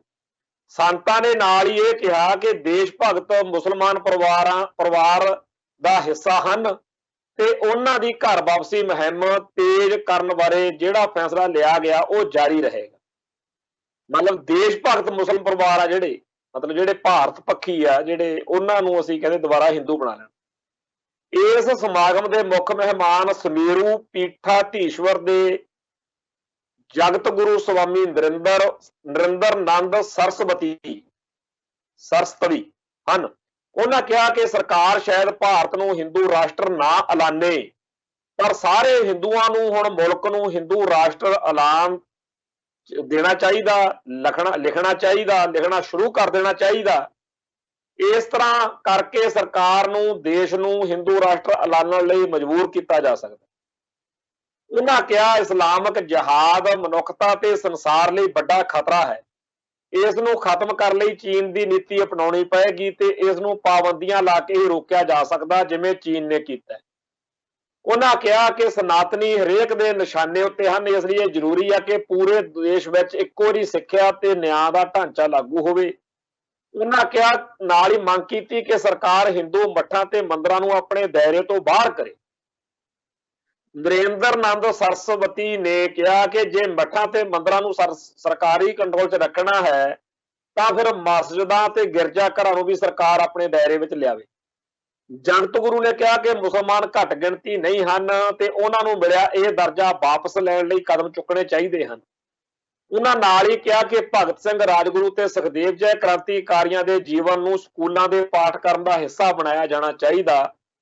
ਨਰਜਣੇ ਅਖਾੜੇ ਦੇ ਮਹਾਮੰਡਲੇਸ਼ਵਰ ਅੰਨਾਪੂਰਨਾ ਭਾਰਤੀ ਨੇ ਕਿਹਾ, ਜਦ ਧਾਰਮਿਕ ਆਗੂਆਂ ਨੇ ਹਰਿਦੁਆਰ ਧਰਮ ਸੰਸਦ ਵਿੱਚ ਆਪਣੀ ਸੁਰੱਖਿਆ ਬਾਰੇ ਕੁਝ ਸ਼ਬਦ ਕਹੇ ਤਾਂ ਉਹਨਾਂ ਨੂੰ ਜੇਲ੍ਹ ਭੇਜ ਦਿੱਤਾ ਗਿਆ। ਉਹਨਾਂ ਉੱਤੇ ਲੋਕਾਂ ਦੀਆਂ ਭਾਵਨਾਵਾਂ ਨੂੰ ਠੇਸ ਪਹੁੰਚਾਉਣ ਦਾ ਦੋਸ਼ ਲਾਇਆ ਗਿਆ। ਤੇ ਇਸ ਤਰੀਕੇ ਦੀ ਲੰਬੀ ਚੌੜੀ ਅੱਜ ਇਹ ਜਿਹੜੀ ਖਬਰ ਛਪੀ ਆ, ਉਹਦਾ ਮੁੱਖ ਏਜੰਡਾ ਇਹ ਆ ਕਿ ਜੀ ਹਿੰਦੂ ਕੱਟੜਪੰਥੀ ਆ ਜਿਹੜੇ, ਉਹ ਕਹਿੰਦੇ ਆ ਵੀ ਸਰਕਾਰ ਕਰੇ ਨਾ ਕਰੇ, ਹੁਣ ਆਪਾਂ ਹਿੰਦੂ ਰਾਸ਼ਟਰ ਐਲਾਨ ਦੋ। ਤੇ ਜਿਹੜਾ ਹਰਿਦੁਆਰ ਦੀ ਧਰਮ ਸੰਸਦ ਦੇ ਵਿੱਚ ਹੋਇਆ ਸੀ, ਉਹਨੂੰ ਇਹਨਾਂ ਨੇ ਹੋਰ ਜ਼ਿਆਦਾ ਉਛਾਲਿਆ। ਚੇਤੇ ਰੱਖਣ ਵਾਲੀ ਗੱਲ ਇਹ ਆ ਕਿ ਜਦੋਂ ਹਰਿਦੁਆਰ ਦੇ ਵਿੱਚ ਧਰਮ ਸੰਸਦ ਇਹ ਹੋਈ ਸੀ, ਉਦੋਂ ਬਹੁਤ ਜ਼ਿਆਦਾ ਉੱਥੇ ਤਿੱਖੀਆਂ ਤੇ ਗਰਮਾ ਗਰਮ ਭੜਕਾਹਟ ਵਾਲੀਆਂ ਮੁਸਲਮਾਨਾਂ ਦੇ ਤੇ ਹੋਰਨਾਂ ਘੱਟ ਗਿਣਤੀਆਂ ਦੇ ਬਾਰੇ ਤਕਰੀਰਾਂ ਹੋਈਆਂ ਸੀ, ਜਿਹਦੀ ਕਰਕੇ ਬੜਾ ਇੱਥੇ ਰੌਲਾ ਰੱਪਾ ਪਿਆ ਤੇ ਅਖੀਰ ਕਾਰਵਾਈ ਕਰਨੀ ਪਈ। ਤੇ ਇਹ ਗੱਲ ਅੱਜ ਇਸ ਪ੍ਰੋਗਰਾਮ ਦੇ ਵਿੱਚ ਕਰਨ ਦਾ ਮਕਸਦ ਇਹ ਹੈ ਕਿ ਇੱਕ ਪਾਸੇ ਤਾਂ ਇਸ ਮੁਲਕ ਦੇ ਹਿੰਦੂ ਕੱਟੜਪੰਥੀ ਆ ਜਿਹੜੇ, ਉਹ ਇਸ ਸਾਰੇ ਭਾਰਤ ਨੂੰ ਹਿੰਦੂ ਰਾਸ਼ਟਰ ਐਲਾਨ ਕੇ ਇੱਥੇ ਭਗਵਾਂ ਝੰਡਾ ਫਹਿਰਾਉਣਾ ਚਾਹੁੰਦੇ ਆ, ਤੇ ਹਰੇਕ ਜਿਹੜਾ ਭਾਰਤੀ ਆ ਉਹਦਾ ਹਿੰਦੀਕਰਨ ਤੇ ਹਿੰਦੂਕਰਨ ਕਰਨਾ ਚਾਹੁੰਦੇ। ਇਸ ਏਜੰਡੇ ਦੇ ਰਾਹ ਵਿੱਚ ਸਭ ਤੋਂ ਵੱਡਾ ਜਿਹੜਾ ਉਹਨਾਂ ਨੂੰ ਰੋੜਾ ਲੱਗਦਾ, ਉਹ ਪੰਜਾਬ ਲੱਗਦਾ ਕਿ ਇੱਥੇ ਪੰਥ ਵਸਦਾ। ਸਿੱਖਾਂ ਦੇ ਕੋਲੋਂ ਸਿੱਖੀ ਛਡਵਾ ਕੇ ਸਿੱਖਾਂ ਨੂੰ ਹਿੰਦੀਕਰਨ ਹਿੰਦੂਕਰਨ ਕਰਕੇ, ਸਿੱਖਾਂ ਦਾ ਬ੍ਰਾਹਮਣੀਕਰਨ ਕਰਕੇ, ਸਿੱਖਾਂ ਨੂੰ ਕੇਸਾਧਾਰੀ ਹਿੰਦੂ ਗਰਦਾਨਣ ਦੇ ਲਈ ਜੋ ਕੁਝ ਕੀਤਾ ਜਾ ਰਿਹਾ, ਉਹ ਹੁਣ ਕੋਈ ਲੁਕਿਆ ਛਿਪਿਆ ਨਹੀਂ ਹੈ। ਜਿਹੜਾ ਬੰਦਾ ਇਹ ਸਮਝਦਾ ਸਿੱਖ ਹੋ ਕੇ ਕਿ ਮੈਨੂੰ ਤਾਂ ਪਤਾ ਨਹੀਂ, ਫਿਰ ਉਹਨੂੰ ਪਤਾ ਲੱਗਣਾ ਵੀ ਨਹੀਂਗਾ, ਕਿਉਂਕਿ ਜਿੰਨੇ ਸਪਸ਼ਟ ਤੇ ਜਿੰਨੇ ਠੋਸ ਸਬੂਤ, ਜਿੰਨੀ ਸਾਰੀ ਗੱਲ ਨੰਗੀ ਚਿੱਟੀ ਇਸ ਵੇਲੇ ਹੋ ਚੁੱਕੀ ਹੈ, ਹੁਣ ਕਸਰ ਰਹਿੰਦੀ ਕਿਹੜੀ ਆ ਵੀ ਜਿਹੜੀ ਬਿਠਾ ਕੇ ਉਦਾਹਰਨਾਂ ਦੇ ਦੇ ਕੇ ਸਮਝਾਇਆ ਜਾਵੇ। ਸੋ ਜਿਹੜਾ ਇਸ ਮੁਲਕ ਨੇ, ਇਸ ਮੁਲਕ ਦੀ ਬਹੁ ਗਿਣਤੀ ਨੇ ਇਸ ਭਾਰਤ ਨੂੰ ਬਣਾਉਣ ਮੌਕੇ ਜਿਹੜਾ ਸੈਕੂਲਰ ਕਿਹਾ ਸੀਗਾ, ਉਹ ਤਾਂ ਗੱਲ ਕੀ ਰਹਿਣੀ ਸੀ। ਪਹਿਲੋਂ ਕਹਿੰਦੇ ਸੀ ਧਰਮ ਨਿਰਪੱਖ ਮੁਲਕ, ਹਰੇਕ ਇੱਥੇ ਵਸਣ ਵਾਲੇ ਅੱਡ ਅੱਡ ਬੋਲੀਆਂ ਤੇ ਸੱਭਿਆਚਾਰਾਂ ਦੇ ਹਿੱਤਾਂ ਦੀ ਰਾਖੀ ਹੋਊਗੀ। ਉਹ ਤਾਂ ਗੱਲ ਕੀ ਬਚਣੀ ਸੀ ਇੱਥੇ, ਇਹ ਤਾਂ ਕਹਾਣੀ ਹੋਈ ਹੋਰ ਹੁੰਦੀ ਜਾਂਦੀ। ਸੋ ਇਸ ਮੁਲਕ ਦੇ ਵਿੱਚ ਜਦੋਂ ਹਿੰਦੂ ਰਾਸ਼ਟਰ ਬਣਾਉਣ ਦੀਆਂ ਗੱਲਾਂ ਚੱਲਦੀਆਂ ਨੇ, ਤਾਂ ਉਹਦੇ ਵਿੱਚ ਜਿਹੜਾ ਖਾਲਿਸਤਾਨ ਦਾ ਏਜੰਡਾ ਹੈ, ਉਹ ਫੇਰ ਜ਼ਿਆਦਾ ਧਿਆਨ ਮੰਗਦਾ ਕਿ ਭਾਈ ਤੁਸੀਂ ਜੰਮ ਹਿੰਦੂ ਰਾਸ਼ਟਰ ਬਣਾਓ, ਪਰ ਪੰਜਾਬ ਇਹਦਾ ਹਿੱਸਾ ਨਹੀਂ ਬਣ ਸਕਦਾ। ਪੰਜਾਬ ਕਦੇ ਵੀ ਹਿੰਦੂ ਰਾਸ਼ਟਰ ਦਾ ਹਿੱਸਾ ਨਹੀਂ ਹੋ ਸਕਦਾ। ਤੁਸੀਂ ਪੰਜਾਬ ਤੋਂ ਬਾਹਰ ਜਿਹੜਾ ਆਪਦਾ ਖਾਲਿਸਤਾਨ ਸਾਨੂੰ ਛੱਡ ਕੇ ਪੰਜਾਬ ਵਾਲੇ ਹਿੱਸੇ ਨੂੰ ਖਾਲਿਸਤਾਨ ਗਰਦਾਨ ਦਿਓ। ਮੁਸਲਮਾਨਾਂ ਨੂੰ ਮੁਸਲਮਾਨਾਂ ਦੀ ਬਹੁ ਗਿਣਤੀ ਵਾਲਾ ਖਿੱਤਾ ਦੇ ਕੇ ਜਿਵੇਂ ਪਾਕਿਸਤਾਨ ਬਣਿਆ, ਉਵੇਂ ਸਿੱਖਾਂ ਨੂੰ ਇੱਥੇ ਖਾਲਿਸਤਾਨ ਦੇ ਦਿਓ, ਤੇ ਬਾਕੀ ਸਾਰੇ ਭਾਰਤ ਨੂੰ ਜਿਹੜਾ ਹੈ ਉਹ ਤੁਸੀਂ ਹਿੰਦੁਸਤਾਨ ਗਰਦਾਨੋ। ਉੱਥੇ ਲੋਕਾਂ ਨੂੰ ਤਕਲੀਫ ਹੋਊਗੀ ਤਾਂ ਲੋਕ ਆਪੇ ਤੁਹਾਡੇ ਨਾਲ ਨਜਿੱਠ ਲੈਣਗੇ।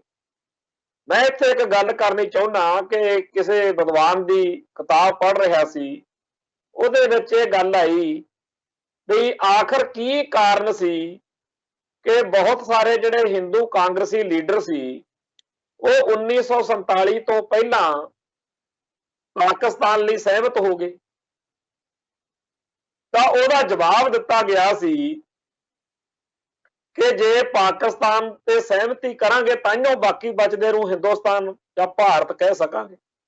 ਇਹਨਾਂ ਨੂੰ ਇਹਨਾਂ ਦਾ ਬਣਦਾ ਹਿੱਸਾ ਜਿੰਨਾ ਵੀ ਹੈ ਥੋੜਾ ਬਹੁਤਾ ਦੇ ਕੇ ਬਾਕੀ ਆਪਾਂ ਇੱਕ ਮੁਸਲਮਾਨਾਂ ਤੋਂ ਵੱਖਰਾ ਹਿੰਦੂ ਬਹੁ ਗਿਣਤੀ ਵਾਲਾ ਖਿੱਤਾ ਘੜਨ ਜਾ ਰਹੇ ਆ। ਇਦੋਂ ਪਹਿਲਾਂ ਭਾਰਤ ਕਦੇ ਵੀ ਇਦਾਂ ਦਾ ਨਹੀਂ ਸੀ, ਏਡਾ ਵੱਡਾ ਭਾਰਤ ਨਹੀਂ ਸੀ। ਇਹ ਨਿੱਕੀਆਂ ਨਿੱਕੀਆਂ ਰਿਆਸਤਾਂ ਰਾਜੇ ਰਜਵਾੜਿਆਂ ਦਾ ਸੀ, ਜਿਹਨੂੰ ਅੰਗਰੇਜ਼ਾਂ ਨੇ ਇੱਕ ਇਹੋ ਜਿਹਾ ਇਕੱਠਾ ਕਰ ਦਿੱਤਾ ਹੋਇਆ, ਤੇ ਇਹਦਾ ਬੜੀਆਂ ਮੌਜਾਂ ਲੱਗ ਜਾਣੀਆਂ। ਸੋ ਹਿੰਦੂ ਤਵੀਆਂ ਨੇ 1947 ਤੋਂ ਪਹਿਲਾਂ ਪਾਕਿਸਤਾਨ ਦੀ ਗੱਲ ਇਸ ਕਰਕੇ ਮੰਨ ਲਈ ਕਿ ਹੁਣ ਬਾਕੀ ਬਚਦੇ ਭਾਰਤ ਵਿੱਚ ਅਸੀਂ ਹਿੰਦੂ ਤਵਾ ਦਾ ਬੋਲਬਾਲਾ ਕਰਾਂਗੇ। ਤੇ ਜੇ ਇਹਨਾਂ ਨੂੰ ਇਹ ਲੱਗਦਾ ਕਿ ਪੰਥ ਜਿਹੜਾ ਹੈ ਉਹ ਪੰਜਾਬ ਵਿੱਚ ਵਸਦਾ ਤੇ ਹੁਣ ਉਹਦਾ ਰਾਹ ਰੋੜਾ ਹੈ, ਤਾਂ ਅਸੀਂ ਇਹ ਗੱਲ ਗੱਜ ਵੱਜ ਕੇ ਕਹਿਣ ਨੂੰ ਤਿਆਰ ਆ, ਟੇਬਲ ਟਾਕ ਕਰ ਲਓ, ਆਪਦਾ ਬਹਿ ਕੇ ਨਿਬੇੜਾ ਕਰ ਲਓ ਕਿ ਜਿਹੜਾ ਪੰਜਾਬ ਆ ਸਾਡਾ, ਇਹਨੂੰ ਤੁਸੀਂ ਪੂਰਾ ਕਰ ਦਿਓ। ਸਾਡੇ ਪੰਜਾਬ ਨੂੰ ਜਿਹੜੇ ਇਹਦੇ ਪੰਜਾਬੀ ਬੋਲਦੇ ਇਲਾਕੇ ਆ ਤੇ ਹੋਰ ਸਾਡੇ ਸਾਧਨ ਸੰਭਾਇਆ ਉਹ ਸਾਨੂੰ ਦਿਓ। ਜਿਹੜਾ 1947 ਮੌਕੇ ਪੰਜਾਬ ਸੀ, ਪੂਰਬੀ ਪੰਜਾਬ ਜਿਹਨੂੰ ਕਿਹਾ, ਦਿੱਲੀ ਤੱਕ ਦਾ, ਉਹ ਸਾਡੇ ਹਵਾਲੇ ਕਰੋ, ਤੇ ਬਾਕੀ ਬਚਦੇ ਭਾਰਤ ਨੂੰ ਹਿੰਦੂ ਰਾਸ਼ਟਰ ਐਲਾਨੋ, ਜੋ ਮਰਜ਼ੀ ਉੱਥੇ ਕਰੋ ਤੇ ਜੋ ਮਰਜ਼ੀ ਸੰਵਿਧਾਨ ਬਣਾਓ। ਇਸ ਗੱਲ ਦੇ ਉਲਟ ਬਿਲਕੁਲ ਜਿਹੜਾ ਹੈਗਾ ਭਾਰਤ ਦੀਆਂ ਸਾਰੀਆਂ ਸਿਆਸੀ ਪਾਰਟੀਆਂ ਜਿਹੜੀਆਂ ਨੇ ਉਹ ਹਿੰਦੂ ਤਵਾ ਦੇ ਏਜੰਡੇ ਅਨੁਸਾਰ ਕੰਮ ਕਰ ਰਹੀਆਂ। ਉਹ ਕਿਵੇਂ ਕਰ ਰਹੀਆਂ ਨੇ ਕਿ ਕਾਂਗਰਸ ਨੇ ਜੋ ਕੁਝ ਕੀਤਾ ਕਿ ਪੰਥ ਦਾ ਦਰਦ ਰੱਖਣ ਵਾਲੇ, ਪੰਜਾਬ ਦਾ ਦਰਦ ਰੱਖਣ ਵਾਲੇ ਲੋਕਾਂ ਦਾ ਜਿਸ ਤਰੀਕੇ ਨਾਲ ਉਹਨਾਂ ਨੇ ਕਤਲੇਆਮ ਕੀਤਾ, ਨਸਲਕੁਸ਼ੀ ਕੀਤੀ, ਉਹ ਸਾਡੇ ਸਾਹਮਣੇ। ਫਿਰ ਜਦੋਂ ਬਾਦਲਕਿਆਂ ਦੇ ਹੱਥ ਕਮਾਂਡ ਆਈ, ਇਹਨਾਂ ਨੇ ਕੋਈ ਕਸਰ ਨਹੀਂ ਛੱਡੀ। ਹੁਣ ਤਾਂ ਹਿੰਦੂ ਸਾਹਿਬਸ਼ਾਨਾਂ ਨਾਲ ਜੱਫੀਆਂ ਪਾ ਲਈਆਂ ਨੇ। ਹੁਣ ਬਾਦਲਕਿਆਂ ਦੀ ਹਰ ਸਿੱਖੀ ਦੇ ਦੁਸ਼ਮਣ ਨਾਲ ਸਾਂਝ ਹੈ, ਬਾਦਲਕਿਆਂ ਦੇ ਹਰ ਉਸ ਪੰਥ ਦੇ ਤੇ ਪੰਜਾਬ ਦੇ ਵੈਰੀ ਨਾਲ ਸਾਂਝ ਹੈ ਜਿਹੜਾ ਸਿੱਖਾਂ ਨੂੰ ਸਵਾ ਚੜਾਉਂਦਾ। ਸੋ ਬਾਦਲਕਿਆਂ ਨੇ ਵੀ ਕਾਂਗਰਸ ਵਾਲਾ ਕੰਮ ਫੜ ਲਿਆ। ਕਾਮਰੇਡਾਂ ਨੇ ਤੇ ਹੋਰਾਂ ਨੇ ਸਦਾ ਹੀ ਭਾਰਤੀ ਮੁੱਖ ਧਾਰਾ ਅਨੁਸਾਰ ਕੰਮ ਕਰਨਾ ਹੁੰਦਾ। ਬੀਜੇਪੀ ਦਾ ਤਾਂ ਏਜੰਡਾ ਹੀ ਇਹ ਆ ਕਿ ਹਿੰਦੂ ਰਾਸ਼ਟਰ ਬਣਾਉਣਾ ਤੇ ਸਿੱਖ ਹਿੰਦੂ ਨੇ। ਹੁਣ ਲੈ ਦੇ ਕੇ ਆ ਪਾਰਟੀ ਆਮ ਆਦਮੀ ਪਾਰਟੀ ਵੱਜਦੀ ਆ, ਜਿਹਦੇ ਬਾਰੇ ਬਹੁਤੇ ਲੋਕਾਂ ਨੂੰ ਹਜੇ ਭਰਮ ਹੈ ਕਿ ਇਹ ਬੜੀ ਵਧੀਆ ਪਾਰਟੀ ਆ। ਦੇਖੋ ਜੀ, ਇਹ ਭ੍ਰਿਸ਼ਟਾਚਾਰ ਮੁਕਤ ਭਾਰਤ ਬਣਾਉਣਾ ਚਾਹੁੰਦੇ। ਜਿਹੜਾ ਭਾਰਤ ਸਿੱਖਾਂ ਦੀ ਨਸਲਕੁਸ਼ੀ ਕਰਨੀ ਚਾਹੁੰਦਾ ਹੈ, ਜਿਹੜਾ ਭਾਰਤ ਸਿੱਖਾਂ ਦੀ ਹੋਂਦ ਹਸਤੀ ਮਿਟਾ ਦੇਣੀ ਚਾਹੁੰਦਾ, ਜਿਹੜਾ ਭਾਰਤ ਸਿੱਖਾਂ ਨੂੰ ਬੇਇਨਸਾਫੀਆਂ, ਧੱਕਿਆਂ, ਜ਼ੁਲਮਾਂ, ਅਤਿਆਚਾਰਾਂ ਦਾ ਆਦੀ ਬਣਾ ਕੇ ਜੁੱਤੀ ਦੇ ਹੇਠਾਂ ਰੱਖਣਾ ਚਾਹੁੰਦਾ ਹੈ, ਜਿੱਥੇ ਕੋਈ ਇਨਸਾਫ ਨਹੀਂ, ਚਾਹੇ 1984 ਦੀ ਗੱਲ ਆ, ਚਾਹੇ ਅੱਜ ਵਾਲੀ ਆ ਗੱਲ ਆ ਜਿਹਦੀ ਆਪਾਂ ਪਹਿਲਾਂ ਚਰਚਾ ਕਰਦੇ ਹਟੇ, ਕੋਈ ਹੈ ਇਨਸਾਫ? ਅੱਜ ਭਾਈ ਬਲਵੰਤ ਸਿੰਘ ਰਾਜੋਆਣਾ ਦੇ ਪਿਤਾ ਦਾ ਭੋਗ ਸੀਗਾ, ਉੱਥੇ ਬੜੀ ਵੱਡੀ ਗਿਣਤੀ 'ਚ ਸੰਗਤਾਂ ਪਹੁੰਚੀਆਂ ਤੇ ਭਾਈ ਬਲਵੰਤ ਸਿੰਘ ਰਾਜੋਆਣਾ ਵੀ 1995 'ਚ ਬੇਅੰਤ ਸਿੰਘ ਬੁੱਚੜ ਵਾਲੇ ਕਾਂਡ ਦੇ ਵਿੱਚ ਉਦੋਂ ਤੋਂ ਗ੍ਰਿਫਤਾਰ ਨੇ।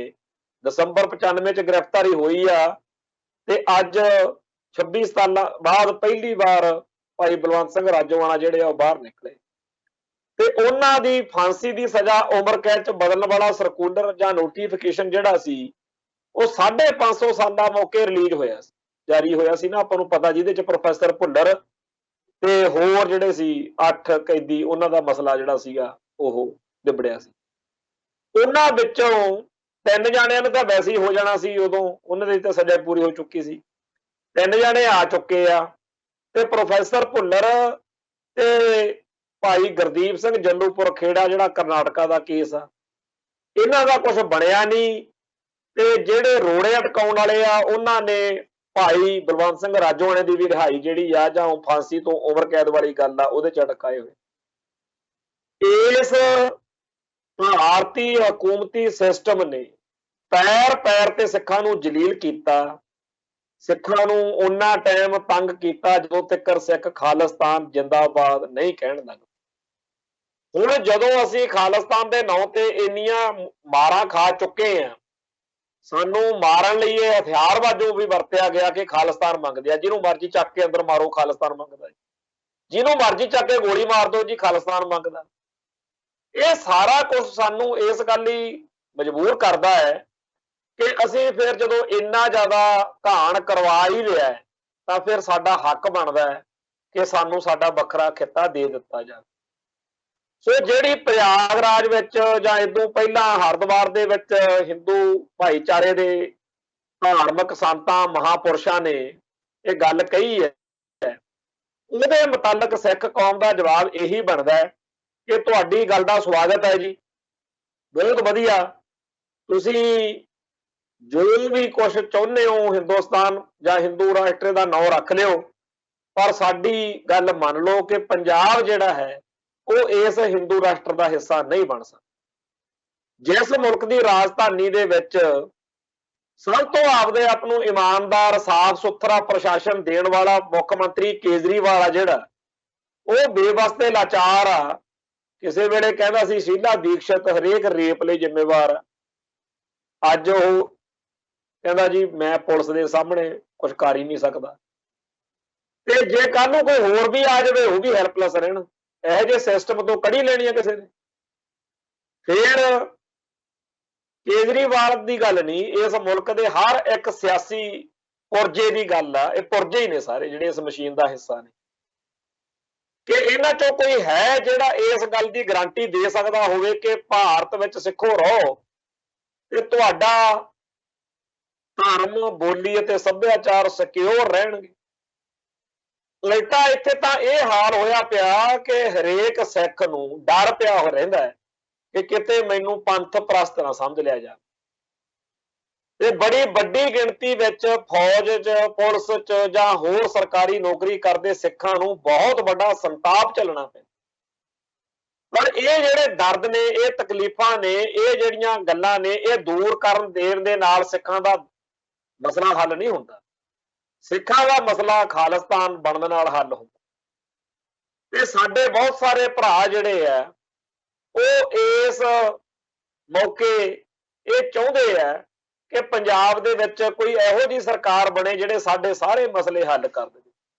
ਪਰ ਹਕੀਕਤ ਇਹ ਹੈ ਕਿ ਆਰਐਸਐਸ ਜਿਹੜੀ ਆ ਜਾਂ ਭਾਰਤੀ ਹਿੰਦੂ ਰਾਸ਼ਟਰ ਬਣਾਉਣ ਵਾਲੀ ਜਿਹੜੀ ਧਿਰ ਵਾ, ਜਾਂ ਇਉਂ ਕਹੀਏ ਕਿ ਖੁਫੀਆ ਏਜੰਸੀਆਂ, ਇਹ ਸਾਰੇ ਰਲ ਮਿਲ ਕੇ ਇੱਕ ਸਾਡੇ ਪੰਜਾਬ ਨਾਲ ਖੇਡ ਖੇਡ ਰਹੇ।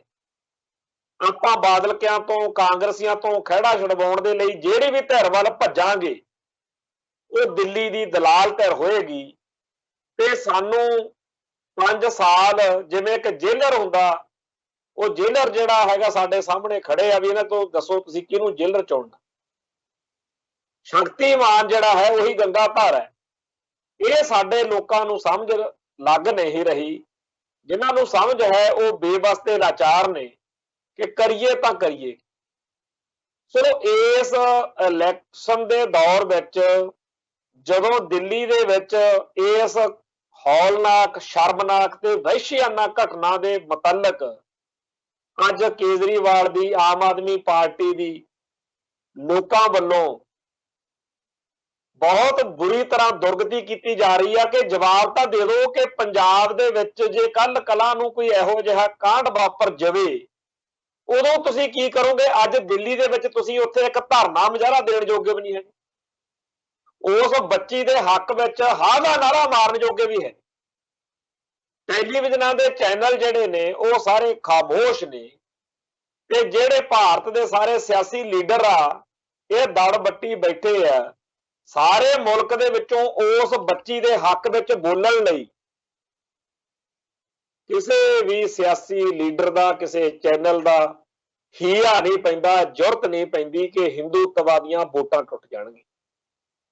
ਜਿਵੇਂ ਆਮ ਆਦਮੀ ਪਾਰਟੀ ਨੇ ਇਹ ਕਿਹਾ ਕਿ ਜੇ ਅਸੀਂ ਪ੍ਰੋਫੈਸਰ ਭੁੱਲਰ ਨੂੰ ਰਿਹਾ ਕਰ ਦਿੱਤਾ ਤਾਂ ਹਿੰਦੂ ਵੋਟ ਟੁੱਟ ਗਈ। ਉਹੀ ਇਸ ਮਸਲੇ ਤੇ ਆ ਕਿ ਜੇਕਰ ਅਸੀਂ ਉਸ ਜ਼ੁਲਮ ਦਾ ਸ਼ਿਕਾਰ ਬੱਚੀ ਦੇ ਹੱਕ ਵਿੱਚ ਬੋਲੇ ਤਾਂ ਹਿੰਦੂ ਲੋਕ ਨਾਰਾਜ਼ ਹੋ ਜਾਣਗੇ। ਦੱਸੋ ਇਸ ਤਰ੍ਹਾਂ ਦੇ ਮੁਲਕ 'ਚ ਕਿਹੜਾ ਸਿਸਟਮ ਕੀਤੇ ਯਕੀਨ ਕਰੀ। ਸੋ ਹਿੰਦੂ ਰਾਸ਼ਟਰ ਬਣਾਉਣ ਵਾਲੀਆਂ ਜਿਹੜੀਆਂ ਗੱਲਾਂ ਨੇ ਉਹਨਾਂ ਦੇ ਮੁਤਲਕ ਜਦੋਂ ਆਪਾਂ ਦੇਖਦੇ ਹਾਂ ਕਿ ਅਗਲੇ ਸਟ੍ਰੈਟਜੀ ਬਣਾ ਕੇ, ਨੀਤੀ ਬਣਾ ਕੇ, ਪਾਲਿਸੀ ਬਣਾ ਕੇ ਸਾਡੇ ਨਾਲ ਸਾਜ਼ਿਸ਼ਾਂ ਰਚ ਕੇ ਸਾਨੂੰ ਚਾਹੁੰਦੇ ਆ ਕਿ ਪੰਜਾਬ ਦੇ ਵਿੱਚ ਅਸੀਂ ਆਪਣੇ ਆਪ ਹੀ ਸਾਰਾ ਕੁਝ ਤਿਆਗ ਦਈਏ ਤੇ ਪਲੇਟ ਵਿੱਚ ਸਜਾ ਕੇ ਇਹਨਾਂ ਨੂੰ ਪੰਜਾਬ ਦਾ ਮਾਲਕ ਬਣਾ ਦਈਏ। ਉਸ ਮਾਹੌਲ ਵਿੱਚ ਅਸੀਂ ਜਿੰਨੇ ਜੋਗੇ ਹਾਂ ਆਵਾਜ਼ ਬੁਲੰਦ ਕਰਾਂਗੇ। ਅਸੀਂ ਪੰਜਾਬ ਦੀ ਧਰਤੀ ਉੱਤੇ ਸਿੱਖੀ ਦਾ, ਸਿੱਖਾਂ ਦਾ ਝੰਡਾ ਬੁਲੰਦ ਰੱਖਣਾ ਚਾਹੁੰਦੇ ਹਾਂ। ਅਸੀਂ ਚਾਹੁੰਦੇ ਹਾਂ ਕਿ ਖਾਲਿਸਤਾਨ ਬਣੇ ਤੇ ਖਾਲਿਸਤਾਨ ਦੇ ਵਿੱਚ ਕਿਸੇ ਵੀ ਧੀ ਭੈਣ ਨਾਲ ਜਾਂ ਕਿਸੇ ਵੀ ਬੰਦੇ ਨਾਲ ਕੋਈ ਇਹੋ ਜਿਹੀ ਬੇਇਨਸਾਫੀ, ਕੋਈ ਜ਼ੁਲਮ ਕਰਨ ਦੀ ਜੁਰਤ ਨਾ ਕਰੇ। ਤੇ ਇਸ ਤਰ੍ਹਾਂ ਨਹੀਂ ਜਿਵੇਂ ਅੱਜ ਭਾਰਤ ਜਿਹਨੂੰ ਕਹਿੰਦੇ ਆ ਜੀ ਬੜਾ ਮਹਾਨ ਆ, ਮੇਰਾ ਦੇਸ਼ ਮਹਾਨ, ਅੱਜ ਇਹਦੀ ਮਹਾਨਤਾ ਨਿਲਾਮ ਹੋ ਰਹੀ ਹੈ। ਉਹ ਵੀਡੀਓ ਦੇ ਵਿੱਚ ਦੇਖੋ ਬਾਕੀ ਲੋਕ ਕਿਵੇਂ ਤਮਾਸ਼ਾ ਦੇਖ ਰਹੇ। ਪਰ ਸਿੱਖ ਜਿਹੜਾ ਗੁਰੂ ਨੇ ਇਹੋ ਜਿਹਾ ਨਹੀਂ ਸਾਜਿਆ।